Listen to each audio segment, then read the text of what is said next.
السلام علیکم ناظرین، حاضر ہوں میں اپنے چینل پر آج اپنے نوجوان دوستوں سے روبرو ہونے کے لیے۔ ناظرین، قرآن کریم کی ایک آیت پر غور کر لیجئے، وَلَا تَهِنُوا وَلَا تَحْزَنُوا وَأَنْتُمُ الْأَعْلَوْنَ إِن كُنتُم مُؤْمِنِينَ۔ آج میں اپنے اس چینل کے ذریعے سے آپ تمام دوستوں تک ایک اہم معاملے کو لے کر حاضر ہوا ہوں۔ آج آپ لوگوں سے مخاطب ہونے آیا ہوں۔ ناظرین، ہم سب کو پتہ ہے کہ آج ہم ایک بہت ہی نازک وقت سے گزر رہے ہیں۔ بہت نازک وقت ہے، ہر طرف تباہی و بربادی کا دور دورہ ہے۔ کہیں تو ٹرین میں ہمارے بھائیوں کے ساتھ مار پیٹ کے معاملات پیش آ رہے ہیں، تو کہیں ہمیں بے گھر کرنے کی کوشش کی جا رہی ہے، تو کہیں ہمارے مذہبی معاملات میں مداخلت کی کوشش کی جا رہی ہے، لیکن ہم ہاتھ پر ہاتھ دھرے بیٹھے ہوئے ہیں۔ ناظرین، اب میری بات کا مطلب یہ نہیں ہے کہ ہم سرپشندوں کے ساتھ ہم بھی اسی کام میں مبتلا ہو جائیں، بلکہ میں تو یہ کہنا چاہوں گا کہ ہم لوگ اپنی تاریخ کو پہچانیں، اپنے آپ کو جاننے کی کوشش کریں، اپنے بڑوں کی قربانیوں کو یاد کرنے کی کوشش کریں اور ان کو اپنی زبانوں پر لیے ہوئے پھریں، کیونکہ ایک بہت اہم کردار رہا ہے ہمارے بڑوں کا اس ملک کو بنانے میں۔ اور آج ہمارا جو حال ہے یہ ہمارے اعمال کی وجہ تو ہے ہی، لیکن سب سے بڑی وجہ یہ ہے کہ اس تاریخ کو ہم نے بھلا کر رکھ دیا ہے۔ آج ہمارا حال یہ ہے کہ ہمیں فلموں کے نام تو یاد ہیں اور ہمیں ہانی سنگھ کے بالوں کی کٹنگ کا طریقہ بھی یاد ہے، لیکن اس ملک کی آزادی میں اپنے آباء و اجداد کی قربانیوں کا کچھ پتہ نہیں۔ شاید یہی وجہ ہے کہ آج چاروں طرف سے ہم پر ظلم و ستم کے پہاڑ توڑے جا رہے ہیں۔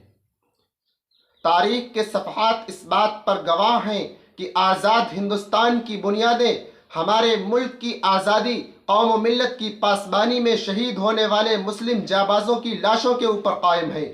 انہی کے خون کی سرخی ہے جو لال قلعہ، جامع مسجد اور قطب مینار کی دیوار و در پر نظر آ رہی ہے۔ انہی کے کردار کی یہ پاکیزگی ہے جو تاج محل کی پیشانی پر نمایاں ہے۔ پیارے ناظرین، جہاں تک اس ملک کی تعمیر و ترقی میں ہمارے بزرگان دین کی خدمات کا تعلق ہے، تو میں آپ کو بتاتا چلوں کہ یوں صدیوں پر پھیلی ہوئی خدمات اور ان قربانیوں کو اتنا مختصر کرنا کہ چند منٹ میں بیان ہو سکیں مشکل ہے، لیکن ناممکن بھی نہیں۔ میں کوشش کروں گا کہ اگر میں اس تذکروں کو بہت مختصر کر دوں تو یوں کہہ سکتا ہوں کہ آج ملک کی حکمرانی جبکہ برادران وطن کے ہاتھ میں ہے، تو ہر طرف مہنگائی، بے روزگاری، کساد بازاری، گرتی ہوئی جی ڈی پی، مارکیٹ میں سناٹے اور کسانوں بے روزگاروں کی خودکشی، عالمی بینک کے بڑھتے ہوئے قرضے کے تذکرے، خوف اور دہشت کا یہ ماحول ہے۔ یہ آج کا بھارت ہے پیارے دوستوں، یہ آج کا بھارت ہے۔ اور جب حکمرانی ہمارے آباء و اجداد کے ہاتھوں میں تھی تو یاد رکھیے، غور سے کہیے، فخر سے کہیے کہ دنیا ملک ہندوستان کو کیا کہتی تھی؟ India is a golden bird, India is a golden bird, یعنی ہندوستان ایک سونے کی چڑیا ہے، سونے کا پچھی۔ یہ آئینہ کافی ہے حقیقت دکھلانے کے لیے یا کل اور آج کا فرق ظاہر کرنے کے لیے؟ اس سے زیادہ تفصیل میں اگر جاننا چاہتے ہیں تو میں عرض کرتا ہوں، سب سے پہلے سن 629 عیسوی میں صحابہ کے تجارتی قافلے نے یہاں کے ساحلی باشندوں کو اپنی طرف متوجہ کیا، اپنی جانب متوجہ کیا۔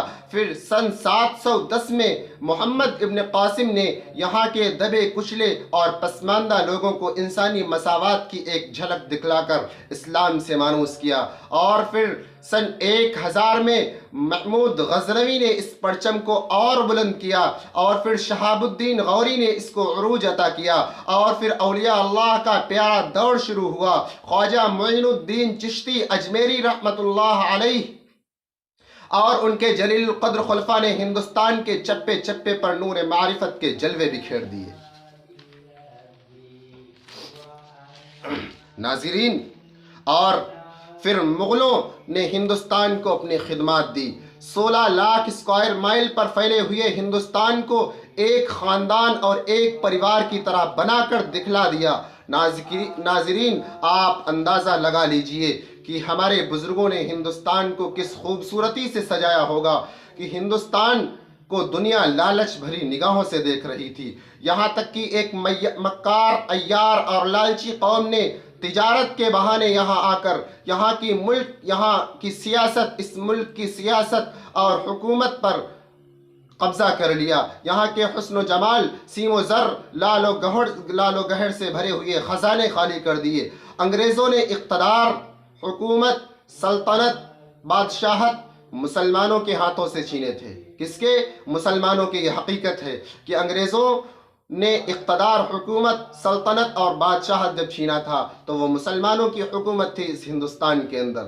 تو اس کو آزاد کرانے اور ان کے ہاتھوں سے چھیننے میں محنت، مشقت اور بھاگ دوڑ بھی مسلمانوں کو کرنا تھی۔ مسلمانوں نے اپنے جان، مال، قابلیت و صلاحیت دکھلا کر ان ظالم فرنگیوں کے چنگل سے اس دیش کو آزاد کرا لیا، ایک مرتبہ پھر آزاد کرا لیا۔ اور ایک بات یاد رکھیے کہ صرف عام آدمی ہی نہیں بلکہ ہسٹری پڑھانے والے تک لوگوں کو یہی معلوم ہے کہ جنگ آزادی کا آغاز 1857 سے ہوا، جبکہ حقیقت یہ ہے ناظرین کہ 1857 تک ہم ایک صدی جنگ کے میدان میں گزار چکے تھے۔ کتنی؟ پوری ایک صدی جنگ کے میدان میں گزار چکے تھے۔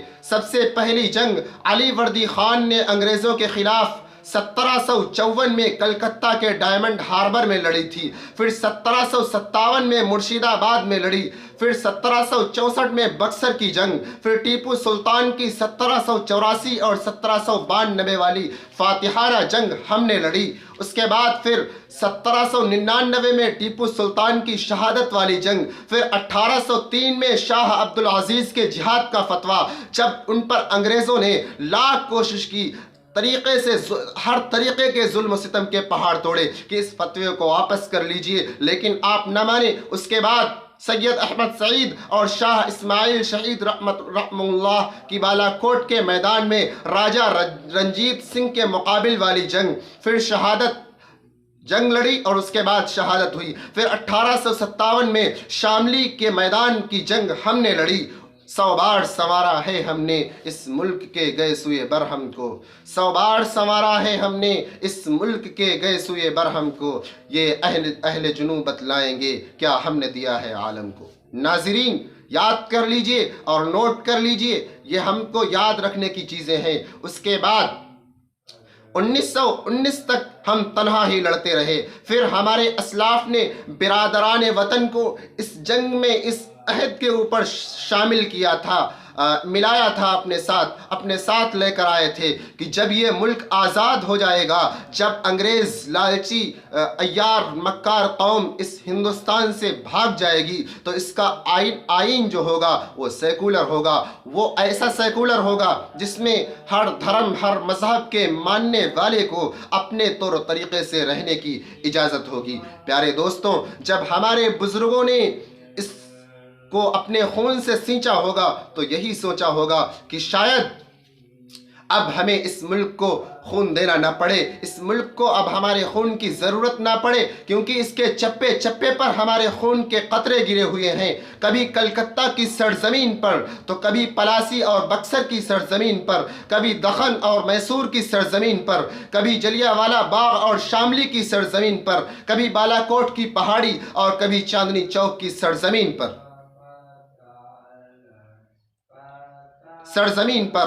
ہر طرف ہمارے خون کی ہی سرخی نظر آئی تھی۔ اس کے بعد ہندوستان کا کوئی شعبہ، کوئی محکمہ ایسا نہیں جہاں مسلمانوں کی محنت اور کاوش کا رنگ موجود نہ ہو، لیکن آج تعصب اور تقسیم اور گندے نعروں کی سیاست کا دورہ ہے۔ ہر طرف غور کرنے سے حالات کا جائزہ لیجئے تو بس یہی پتہ لگتا ہے۔ میں بس اتنا کہنا چاہتا ہوں کیونکہ میں نے غور کیا ہے، میں نے فکر کی ہے، میں نے جائزہ لینے کی کوشش کی ہے اور آپ سب کو یہ بات بخوبی معلوم ہے، لیکن میں آپ سے بس اتنا کہنا چاہتا ہوں کہ خدا را اپنی تاریخ کو پہچانیے، اپنے آپ کو بدلنے کی کوشش کیجیے۔ ہماری قسمت کو بدلنے کے لیے کوئی نہیں آئے گا۔ ہم آزادی کے 75 سال پورے کر رہے ہیں، لیکن ہمارا حال آج وہی کا وہی ہے۔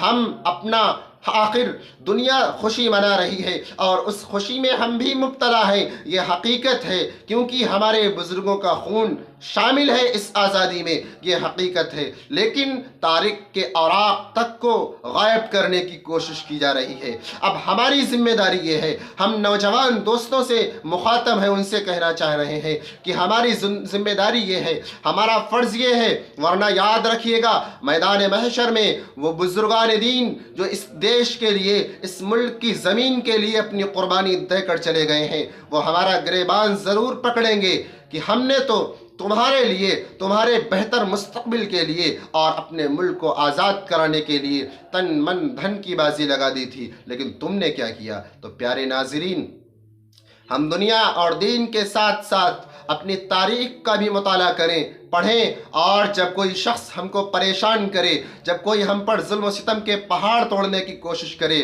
تو اپنی تاریخ کے اوراق اس کے سامنے کھول کر رکھ دیں اور ایک بہتر مستقبل کی تیاری کریں، ورنہ پھر وہی ہوگا کہ تمہاری داستان تک نہ ہوگی داستانوں میں۔